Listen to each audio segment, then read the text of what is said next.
This meeting is being recorded. I'd like to welcome everyone to MAI's monthly webinar. This is John Most filling in for Ramon Rocha, your usual host for the webinars. Ramon finds himself in South Africa today, doing some training and consulting for MAI. So it gives me great pleasure to fill in for Ramon today. And I would like to introduce our topic, which is how to reach teenagers with illustrated books and comics.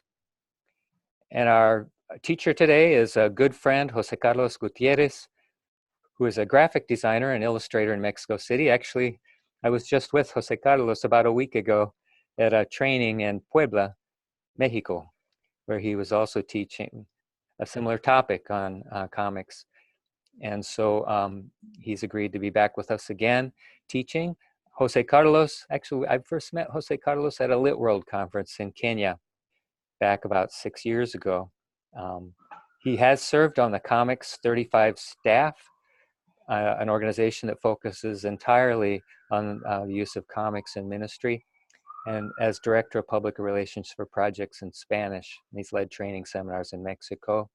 Jose Carlos was back at Lit World in 2018 in Singapore, leading trainings in relation to comics. He's been published in Prisma magazine in Mexico and in Temazi magazine in Kenya, so he's got a very international, global perspective on comics. He's illustrated Christian books for young people by authors Kayla Ochoa, who some of you know, and also by Tim Ferguson. And he recently participated in the Christian comic series Captain Sun, the sales of which are donated to the Butterfly Project, a ministry that supports girls who have been victims of trafficking in the Philippines. And Jose Carlos and his wife have two lovely children. They're involved in their church in Mexico City, where he creates comics for Vacation Bible School and other programs of the church. So Jose Carlos, I'm going to turn it over to you. Before I do that, though, just to say that we do encourage you all to take advantage of the chat box to ask questions as the webinar goes along. Possibly we will wait until the end to field those questions, but while you're thinking about the questions, please feel free to type those into the chat box. So Jose Carlos, thanks so much for being with us today. We look forward to what you have to share. Okay, hello everybody. Great to be here with you. I'm honored to be here and teaching my first webinar for MAI. And this is a topic, as John said, that I taught in Lit World Singapore, how to reach teenagers with illustrated books and comics. I've heard some familiar names that I have registered and are here today with us. I cannot see all the participants list, so welcome all of you, those who are live or if welcome if you're going to see this recording later. So what we're going to see today, I'm going to break this presentation into 4 parts. First, we're gonna know our readers. Then I'm gonna talk to you about 3 different projects: illustrated books and comics. And well, first of all, I want to tell you a little bit about my experience working with teenagers. I've been working with teenagers since the year 2002, when I got saved that same year. And I've worked both in ministry with leading youth groups in church and in different work environments. I've worked at a therapeutic community, like a rehab center for street kids, well, kids that live in the streets and have addictions. And I also work at another risk reduction program in one of the toughest neighborhoods in Mexico City, also with kids that live in the streets and the drugs, and for different families that have kids that are in risk to go to live in the streets. And at church, I've worked, with youth meetings, youth camp, and all that. Actually, one of the author of the Chest of Visions, one of the projects we're going to be discussing today, Tim Ferguson. I met him online a couple years ago when I was looking for online resources to work with youth. He has a lot of experience working in youth ministry, and he has a great book that it's called "Not the Same." All done it before youth meeting, something like that, which was really helpful for the meetings. That's how I met him. Many of you may remember the social media platform that it was before Facebook, that it was called High Five. Some of you may not. So I met him there looking for resources, and along my experience, I realized there's a great opportunity to teach teenagers. And nowadays, in early 21st century, we have a lot of challenges, especially because of technology.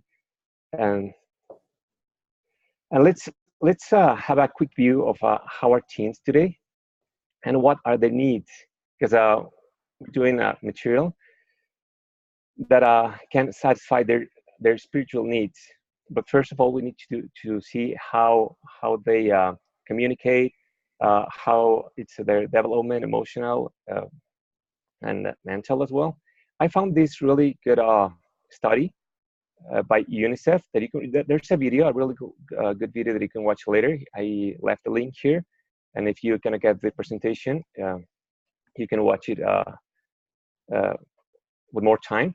But they call this a window of opportunity from 9 to 14, and it's a period when adolescents or teenagers are in need of teaching, because it's a time of rapid learning and brain development. It's a period of vulnerability and opportunity. So it's a great time when we can teach them values, we can teach them about faith, and they're in need of support because of this vulnerability. They are sensitive to stressors, biological, like changing hormone levels, affecting the development and neurobiological circuits. All the population issues. It doesn't matter nowadays in what kind of country we live in. There are different kind of issues we're facing, and also social, social stressors. And being a teenager, we need a supportive environment, and it's a time when we need a lot of support and guidance. So there's also a need of direction, because though in these years the brain is still developing. Biological changes increase tendencies to explore, take risks, forming their identity. They are really vulnerable also to peer pressures and take some of the wrong decisions that can have different, sometimes not very good outcomes. So, talking about this needs of teaching, support and direction, we got here in Proverbs 22:6, train up a child in the way he should go, even when he's old, he will not depart from it. So, all these needs of teaching, support, and direction are applied to spiritual needs. Teenagers are looking for the identity. They need role models to look for, and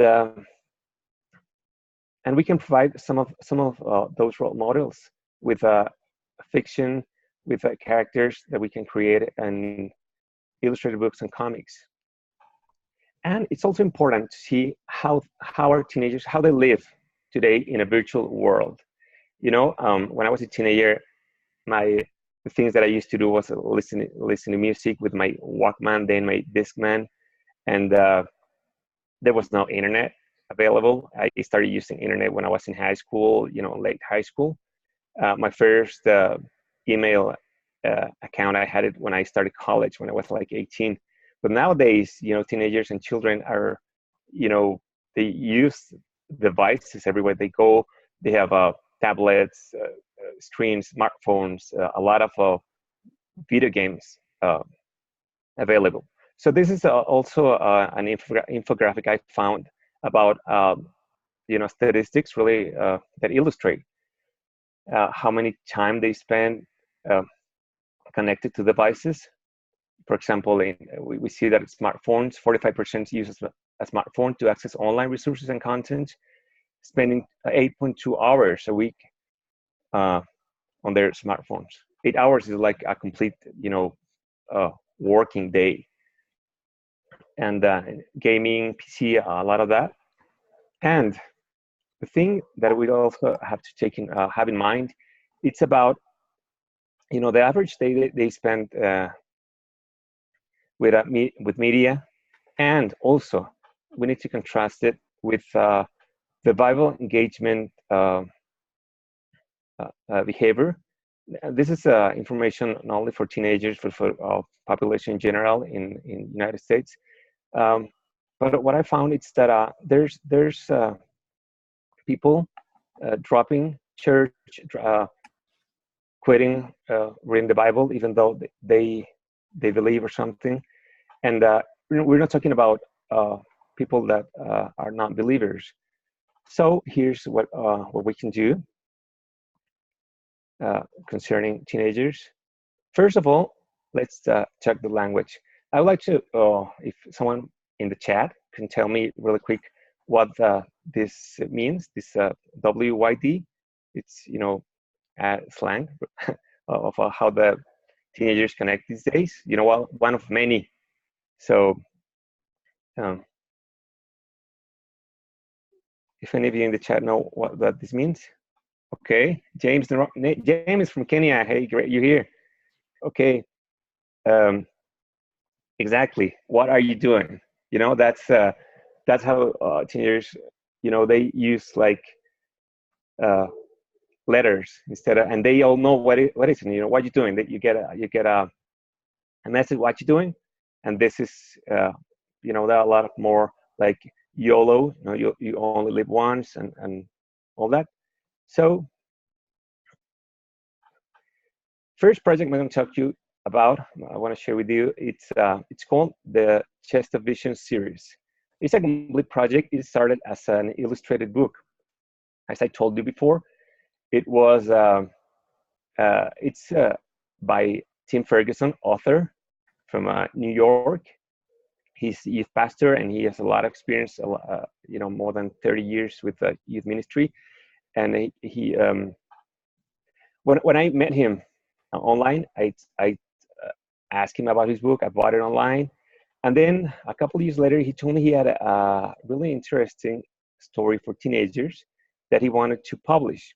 So what we got here, it's a Holy Bible, combining with a lot of youth ministry experience, plus science fiction.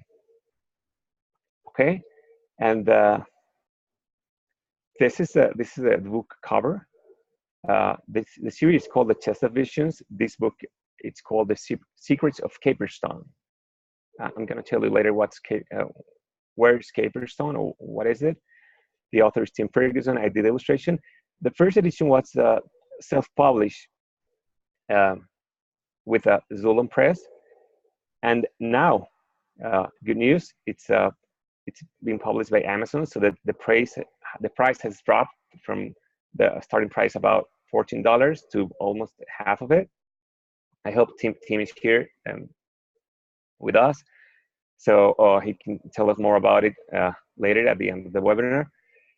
And it all started because there was already published letters about a teenager.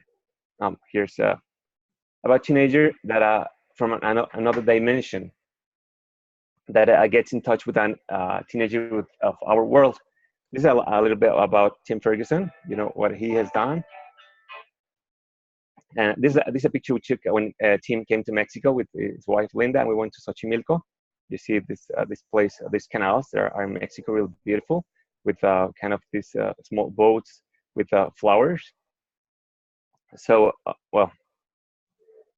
we're not going to read it all, but it's a fictional parallel universe based on the physics theory about the string theory that and in this universe uh, team created, they don't know God at all, and there's a man that starts preaching the gospel, and a team from that world gets in touch accidentally.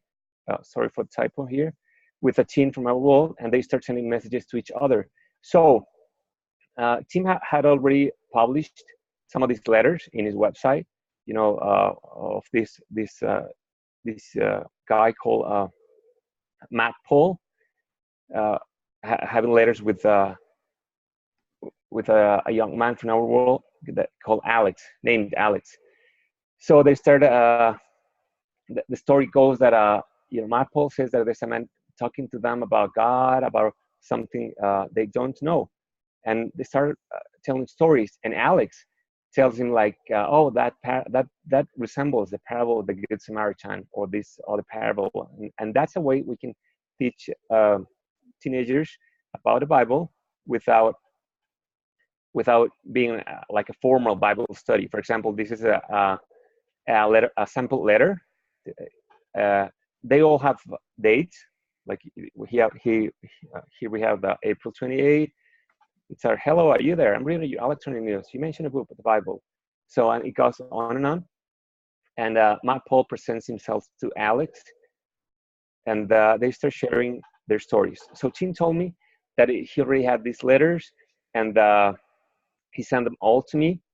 So what I did is I did a research about the kind of story, being like fictional story with like medieval style, because in this created universe, people are more evolved than us in some technology, but they still have a lot of differences with people. There's the people that live in the lake, people that live in the mountains, and they are separated from each other. But they have like this device where they get all the news, because of the ruler gets them like controlled. So these are the youth of Caperstone. Caperstone is a place where they live, and what the team did is that they got all the names of the characters and places with a similarity to the Bible names. For example, Caperstone, it's like Capernaum. Matt Paul, the main character, it's obviously a combination of Matthew and Paul, and so on. So here are the characters on the right side of the screen. You see the youth that live in the lake. They are like the wealthy people, and on the mountain people, they are like they rejected. They don't come often to the lake. They live there. They have like more thick clothes for the for the cold weather. And so I did research about the movies that were coming around at this time, like Lord of the Rings, Narnia, and I considered that we could set this story in this kind of fictional universes, like with some sort of medieval inspiration, with a twist, like with gadgets and like more fashionable clothes inspired in medieval times. So I did a lot of research, looking for not even costumes and clothes from that era. You can see, they were boots. They have some of the girls have like long dresses, but not like that fancy. And this project, well, the first book was about 32 black and white illustrations and 90 pages of text. So what can I tell you about the style? You may think that they were done in pencil, but they were done digitally, and I downloaded a brush to use with a pencil look. All of these illustrations, they were never done in paper. I did them all directly with a Wacom tablet and plugged to the computer. But it needed to look like some of the characters. Well, not some, a specific character that it's the best friend of the main character. Like he was drawing the, like he did the drawings based on when they were living. So, for example, the first one, it's a teaching about the Good Samaritan, that a man fell out and nobody helped him, and then a man passed with his boat and helped him. So that's the chapter when we can teach about the Good Samaritan, about helping others. Another one, the one in the middle, is about praying. Another main character that it's called Chihesu. I hope I said it right. He is like he's the man that is sharing about God, about that we're all equal, that God loves us all. And for the people there, it's like, like a mystery how they can be all like the same. And in this chapter, they are amazed to see how this character goes to the shore of the lake to pray. And another one, the other one you can see on your left and your right, it's about baptism, because he starts preaching about baptism, and some of the youth decided to make that decision. So by comparing situations in Caperstone to Bible passages, we all, as youth leaders or as parents, or even teenagers, by reading the book, they can get all these Bible teachings. A really cool thing about this book is that a team made a complete, appendix guiding youth leaders on how to apply this book to youth meetings. How to use some of the chapters, some of the lessons, and also it's fitable if you give it to a teenager or somebody just buys it in Amazon and wants to read it. It's available in Kindle and in printed. That's one of the things that we need to think when we start creating projects for teenagers, that we need to make them available. If we're going to publish them on paper, let's try to make a version to be available for different electronic devices. So, for example, also a good thing is that along with the story, there are some situations that teenagers live on a daily basis. For example, arguing with parents, about when asking for permission to go with the friends, or to go to the mall, or to go to a trip, or I remember being a teenager and arguing with my parents, sometimes even with no reason. And now that I have a 12-year-old boy, I can relate to that as well. Another thing is, finding their own path. In the middle drawing, Matt Paul wants to go, has different values, because their parents they're part of like the dominant group of power, and he starts to realizing how that doesn't help people. And another thing that teens can relate to, it's playing sports. They have this kind of like football sport that they play differently, with the different kind of a ball and the all the things. So we have we combine situations that teenagers live with Bible teachings, and with with characters that they can relate to. Young people living their own the same issues, and some of the things that made the interiors go black and white sometimes are budget. It's more affordable to have black and white pages with a color cover. So it would have been great to have it in color.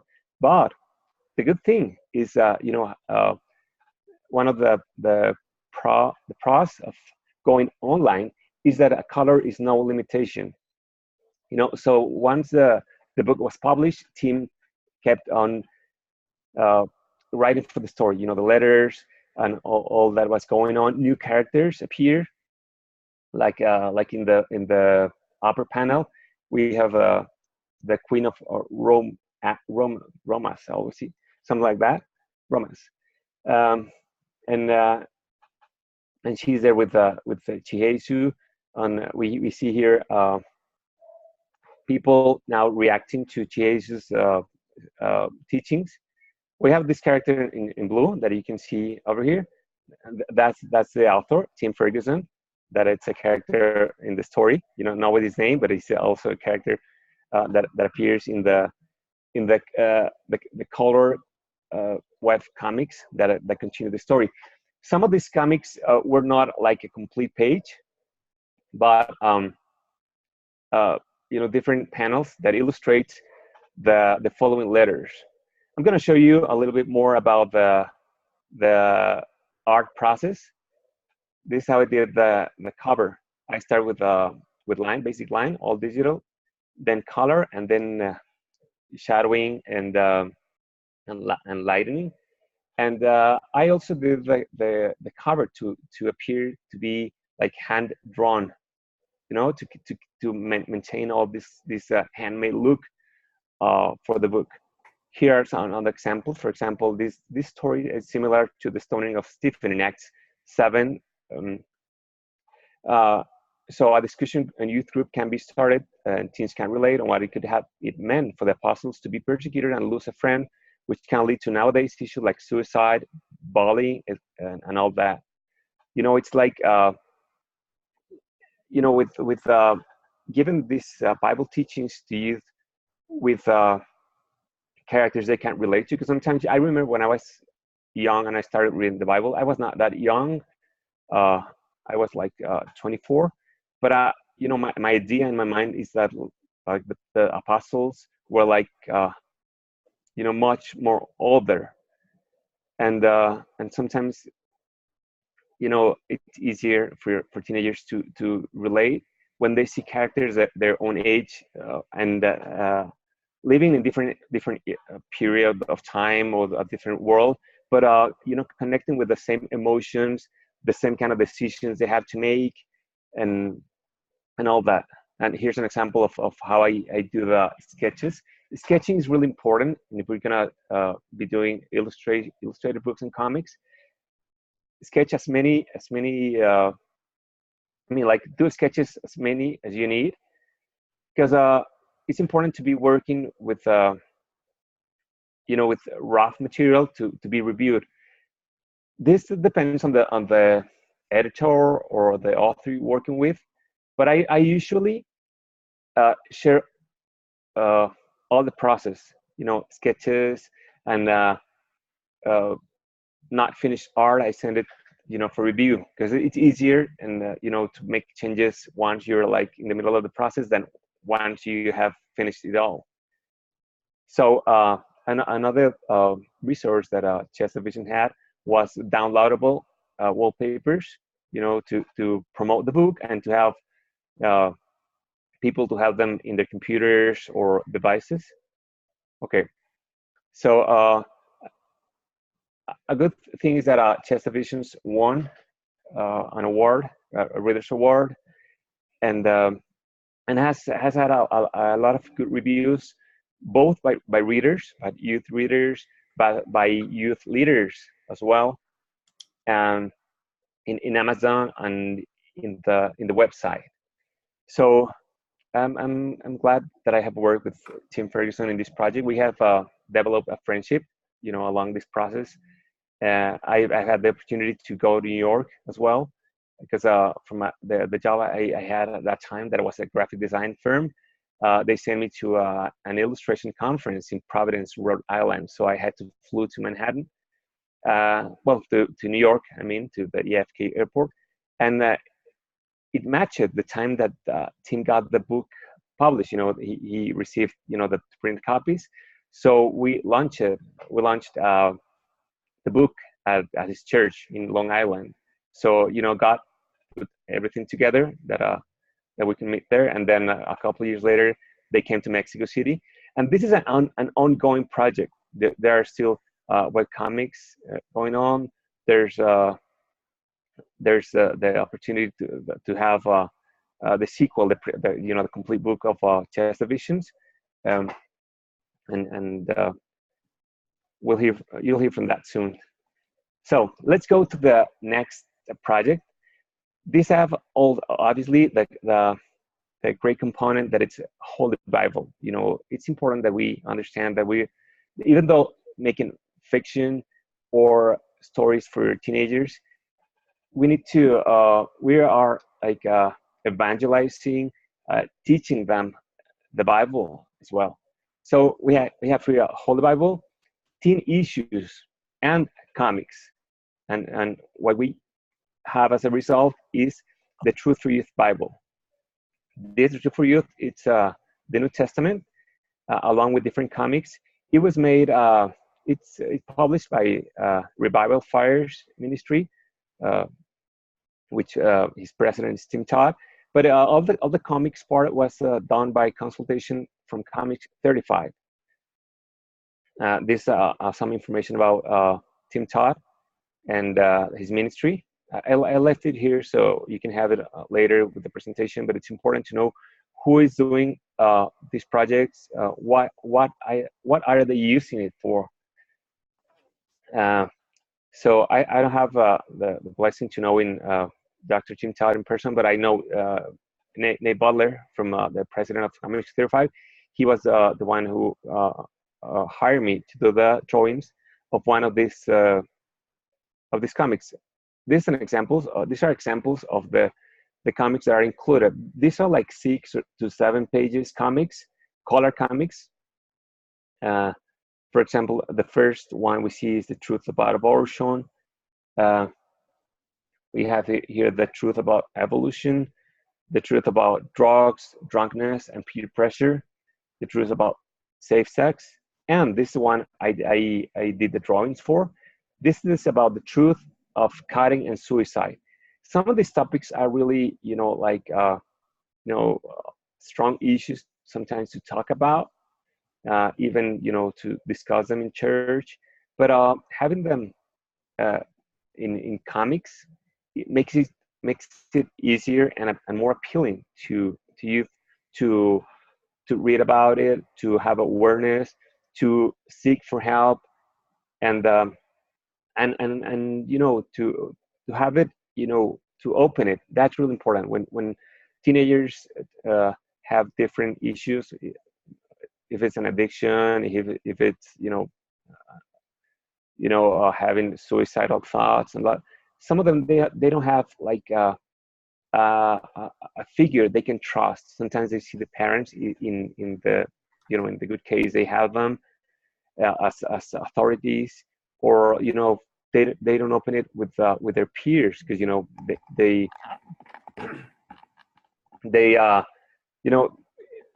don't have the resources to help each other sometimes. So this is how the drawings look. I got the script with the action that's going to be happening in each panel. If you're going to be writing for comics, it's important that you have because some of you may not draw, but you're writers or you're pastors, or you want to make a project, you have an idea, but you're going to need someone to illustrate it. So it's important that having one page and telling the illustrator what's going to happen in each panel. So we have the first panel, second panel, and what do you want to see in each panel, all the details. I got the script, and it says that it's a girl with a laptop, with all how the teenagers have the laptops nowadays with stickers, and they like personalize them. You needed to see it's a girl's room, and the screen of what she's writing. So this girl, she has a blog along with her sister. They are twin sisters. So I'm going to show them the character design sheet. These are the main characters, Looney and Tooney. So this is an explanation of what they call like this. You may relate of Looney Tooney come from the word Looney Tunes. This Warner Brothers series. So that gives us an idea of what kind of parents they have naming their twin girls Looney and Tooney, right? And it's important also when we have if we're doing comics or illustrated books, for being printed or digital, that we have the characters, that we design the characters and have them placed, front view, and with different kind of expressions in one sheet, if it's if we can, because sometimes when doing the different panels, you start with one character and then the character starts like not looking like himself, because it happens to me, that I start drawing and then I see that my character like has a different look, or sometimes they have armors or a lot of details in the in their clothes or their hair or something. So it's important to keep them along the story. So we have these girls blogging about how wonderful their life is, how cool they live and everything. That it's what we do in social media, and some people kind of just like live to post and to make pictures with a lot of filters that are nowadays available in different apps. So they are, as you can see, they have their Looney and Tooney blog, The Adventures of Looney and Tooney. And then the reality is that they live in a really dysfunctional family. His mom is always drinking and using pills, and his father is also always drinking and being violent and all that. So and one of the teens, or the twins, I mean, she's mistreated by the family. They have like the favorite daughter, and the other one, it's she's like kind of left aside. Also, I want to share with you some of the mistakes that we can that we can make. For example, I started doing the drawings. The other comics, they have already been published with kind of manga style. Manga, we refer to Japanese style comics. So some of the challenges we have as illustrators is that we have sometimes to follow some style that has already been published. So I started doing it, and then I sent the drawings to Nate Butler, and he gave me the feedback that my characters were like too cartoony for the style. This is the first drawing, so I have to redo them again. You can see the difference, and I also did different kind of camera angles for some of the panels. The action going on is that the children, they go to the parents, they like they celebrate that their favorite daughter has like not so good grades, and they overlook the one that is having really good grades. And the important character here is the grandmother, the grandma that she's a Christian, and she's going to be the one who comforts and give teaching to one of the girls. I don't want to give spoilers to the story. I would like you to read it, but for the being a case of study, we need to go with what's going on. So they go to a party. One of them gets drunk. The other, helps her get home. And in this way, we also talk about what they're living. All the risks the teenagers can face nowadays. So finally, we get to the bottom of the issue we're talking about in this story, that it's cutting and suicide. And this is done. The script was done with a lot of research about this matter. So it says here that the girl says that many people think that suicide and cutting are the same thing, or that cutting leads to suicide. But most of the time, that's not true, and that's the girl saying it to the readers. People who cut are in pain. We want to stay alive, and we're just trying to figure out how to deal with it. We didn't cut to die; we cut to live. People who commit suicide, they just want to end it all. And so she's, having this insight. We see that what she's thinking, how she's doing it. This was really, a complicated scene to draw, but because it had to be done, according to pictures of researchers and not having it, with a really graphic and like strong image. Because sometimes if you have a really strong image like that repels the public, even though the message is good, sometimes it's going to be pushed away by the reader. Yeah, that happens sometimes with posters or with designs about not driving drunk. If you see a really shocking image, you're not gonna get the message. So we have it here, and then we have the mother telling the girl that her sister committed suicide, and she blames her. This is one of the things that may happen with people who have closer friends or family that commit suicide. So then she goes to the grandma, and she's the one who brings her to church and to God and prays for her. And finally, we got here the final panel, that it's the one that this story ends as it began. With the same girl. Now she's crying, and we see the bruise in her face. So one of the indications that I got in the script, I'm gonna go back, is that in the first panel we didn't need to see all the face, that it needed to be covered with the laptop and with the hair. So by the end of the story, we see what's going on. She's crying, and she was punched by her mom, unfortunately. And then she reveals the truth about the actual life they have, and that she wants to see, to share their story to help other, instead of making out, inventing a different, beautiful story that it's not realistic. And finally, we got the final project before we go to the Q&A.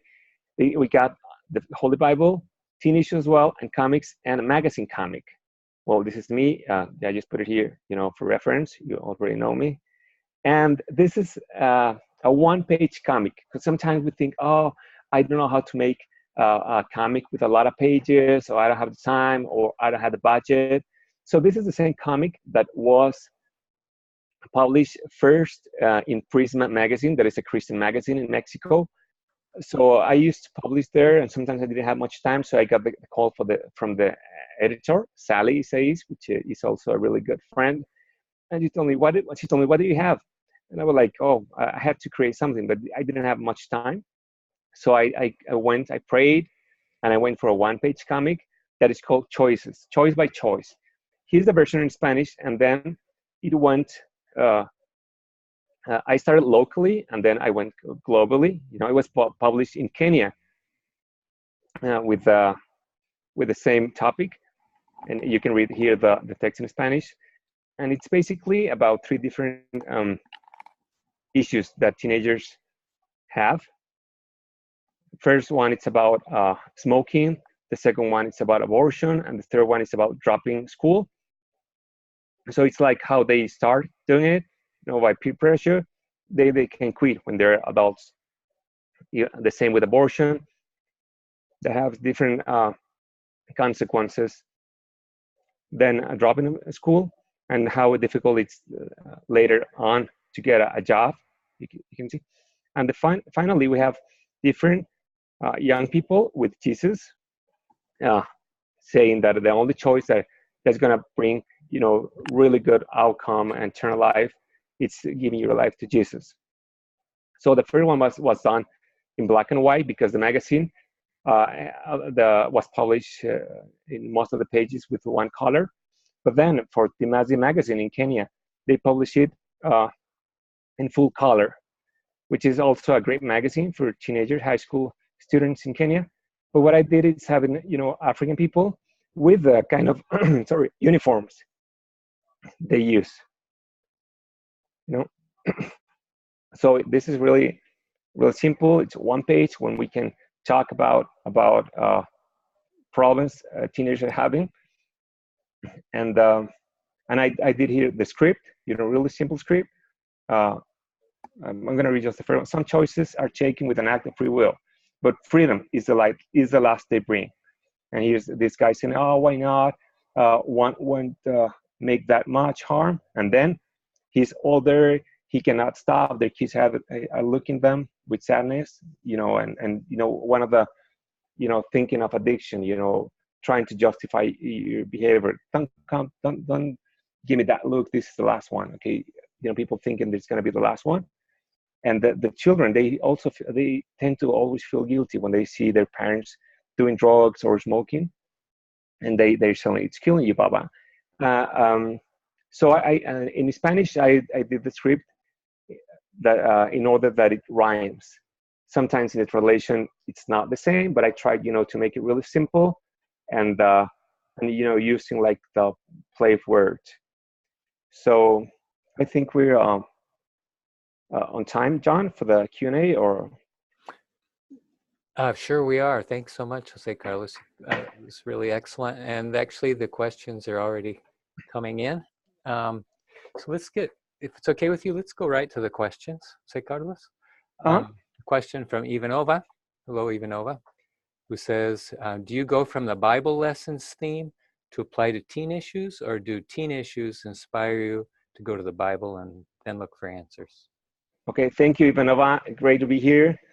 It's great that you are here. Ivanova, for you doesn't know, she is a writer, really talented writer, and she has done some of the scripts of another. Well, she did one script of a comic that we published in the MAI magazine.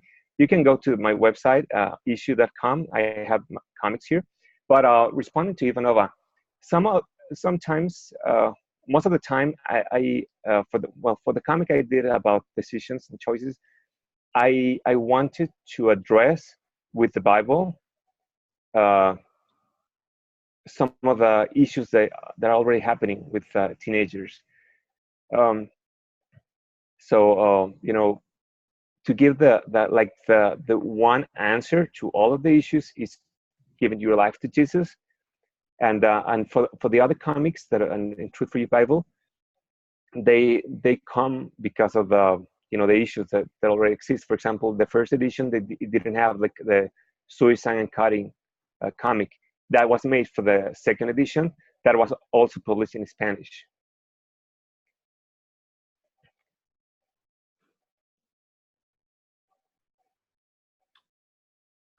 So please feel free to type in your questions in the chat box that you'll see at the bottom of your screen.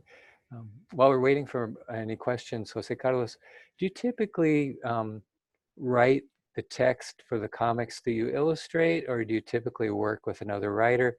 Just what are some of the dynamics involved with that? Well, I have done all of them. Okay. For the Chest of Visions, I did only the illustrations, and Tim Ferguson, he wrote the book. Some of the comics I've made are written by other authors. I work with comics from Kayla Ochoa Harris, from Ivanova, from from Tim Todd and Nate Butler, who did the scripts for the Truth for Youth. But sometimes I did my own scripts. I took some online classes on how to use the comic script, how to write comic scripts, because it's different. You have to think about one idea per page, because you have one action that's going to be developed into different panels. A comic the meaning of comics is that there are a series of ideas that make a point or illustrate an idea. So it has to be a sequence. So sometimes because of the time or because I started actually writing comics because there was no writer available, and I needed to publish. I wanted to, publish the comics in Prisma magazine. So I was so happy working with Kayla Ochoa, but she had a lot of work, and they asked me if I had an art comic. So I said, like, okay, I prayed and said, Lord, let's go. And that's how I started writing also my own scripts. Thanks, Jose Carlos. David has a question. He asks, how do you draw the characters? Is there a software used to draw the characters? Well, I usually, most of the time I draw them on paper, and then I scan them, and then I color them using Photoshop. I don't know any software that can create characters. I know I've seen some people using them, like, for social media to create like their own avatars. But I'm not aware of any software that can create characters that you can be used for comics or illustrated books. And the good thing is that you can have really simple characters, like stick figures, and you can tell a story if the story is good. It's easier to have. I mean, you can have, you know, be more successful with your stories if you have a good story, that it's well written, and obviously with a good Bible message, with really simple characters, like stick figures, literally, than have, a not good story with, really complex characters, or like, illustrated them, like really fancy. Thank you, David, for your question. Jose Carlos, for someone who's interested in developing skills in the area of illustration, what tips do you have? Like, how do I get started? And Okay. maybe you could share just a word on how you yourself got started in this area. Yeah, well, I started copying all the characters from the cartoons that I liked back in the 80s. I grew up, watching uh, uh, Justice League, the Smurfs, or Woody Woodpecker, and I used to draw them. So one of the things that helps a lot is copy what you like. If you like, landscapes or animals, and some of the workshops I take to learn how to draw, it's about, having different kind of objects with different kind of surfaces, like glass and metal and clothes, and copy them, or copying people. When I was in college, I had this class all the 6 months about drawing hands. So it's copying your hands, other people's hands. So that in that way, you can learn how to observe. So I've seen that most of the people that draw, that are good drawer or illustrators, they have really good visual memory, and that's an ability and a skill that you have to develop. And I also had a lot of books about how to draw. I used to purchase them, every time I went to a bookstore. Nowadays in Amazon, there are a lot of good, books.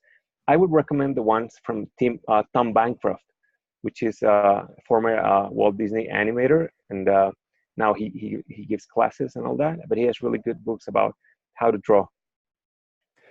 Thank you, Jose. Those of you out there who are typing questions, I'm sorry I missed a few of those questions right when they came in. So let's go straight to those. Jose Carlos, Mitch asked, what was the general feedback on the Looney Toony comic? Didn't tackling, cutting, and mentioning suicide trigger some teens? Oh, well, I don't have, the actual, feedback of that specific comic, but what I've seen, and you can see in the Truth for Youth side, it's that all the project has been really successful, because this ministry, they give away the Bibles to youth. There's a specific day, I think, they go out to high schools to give away the comics. And the good news is that, because it was popular, they make the second edition, adding different comics like the one of cutting and suicide. Okay, thanks. Mitch also asked, do you test your comics on beta teen readers? Who gives final approval on content and themes, especially on sensitive topics? Okay, most of the comics, I mean, all of the comics I've made, they have been published in magazines. So the editor of the magazine, they are the ones who approved the art, the stories, and it happened. It happened to me once, and when I didn't do that comic, but I created a series called Today's Parables with Kayla Ochoa, to be published in Mexico. That they're comics based on New Testament parables, all the parables that Jesus taught to the people. So they're parables, but they are drawn in an actual context. So one of the comics Kayla did was about the publican and the other man that were preaching. But in the way she did it, it was like at the end, somebody else drew it, and the editor said, "Oh, we cannot publish it, but because it looks like the pastor is like the publican, so we cannot, it's not going to be a good message." And we didn't, in all the process, neither Kayla or I or the illustrator grasped that until the editor saw that, because she said, this is also an outreach magazine, and we cannot talk about, people won't understand what a publican is. They understand what a pastor is. But we're talking like the pastor is the one full of pride. So that comic didn't was not published. So yeah, mostly the editors are the one who. It's always important to work with someone else. Good point. Okay, Oluso asks an interesting question. She says, comics are viewed by some to be fiction, and there are some schools of thought to avoid using fictitious characters like puppets or comics to lead people to Christ. How can we balance this without mishandling the gospel somehow or creating misunderstanding? Okay. Well, there are also really good projects and books based on the Bible, like the Action Bible, illustrated by Brazilian artist Sergio Cariello. There's the Manga Messiah project made by Japanese. When it started with Japanese illustrators and writers, and done with the help of Comics 35 Ministry. So there are already a lot of comics that are based on, totally depict the Bible. And some of the stories we can make are also about fiction. So it's important, to tell the reader that this is, that it are fictional stories. What I always do is that I put the Bible verse that I'm using or the version, and I think sometimes fiction it's about, when you share the gospel to somebody else, you can tell your own story. Some of the comics are fiction, but are based on personal stories. Some may be published or presented as personal testimonies, which are also good, and some of them are created as fiction, but inspired in true stories. So basically, if a Christian writer or an illustrator are doing a story about how to share the gospel, might be based in their own experiences. Jose Carlos. Ian, greetings to Ian, asks, how well did the teenagers receive the comics that you mentioned? Do you have a sense of that, and how many of those readers were Christians versus how many were not Christians? Well, for example, for the Chest of Visions, there are reviews made by young readers, both in Amazon or in Tim Ferguson's website, and I've given away some of the Chess of Vision books to different people, friends, family, and young people. They love it. They tell me that they want to read more. They asking when's the next coming up, and sometimes, I'm not gonna throw you spoilers, but some of the characters that face difficult situation, they are like, oh, this happens to this character, and why, and this and that. So I see how they, connect to the story, and also because the comics that I publish in the magazines. For Timasi magazine, I've had a good feedback from the editor, and in Prisma magazine, they keep asking for comics. So that's the way I think it's working. Even though unfortunately I don't have personal feedbacks or this study or to see exactly what they think about. Jose Carlos, Yes. I don't know if you noticed that you mentioned Tim Ferguson, who you collaborated with, has messaged. Welcome to Tim to the webinar, who says, working with an artist like Jose was inspired by a book I read many years ago and used in my 7th grade Sunday school class. The youth responded to the drawings as much as the script. This inspired me, after writing The Chest of Visions, Secret of Caperston, to seek an artist, and I knew Jose would do an excellent job. We shared the project together and sent the drawings back and forth via the internet so that the drawings truly supplemented the text of the story. So it's a good word from Tim. Thank you, Tim. It's great that you're here.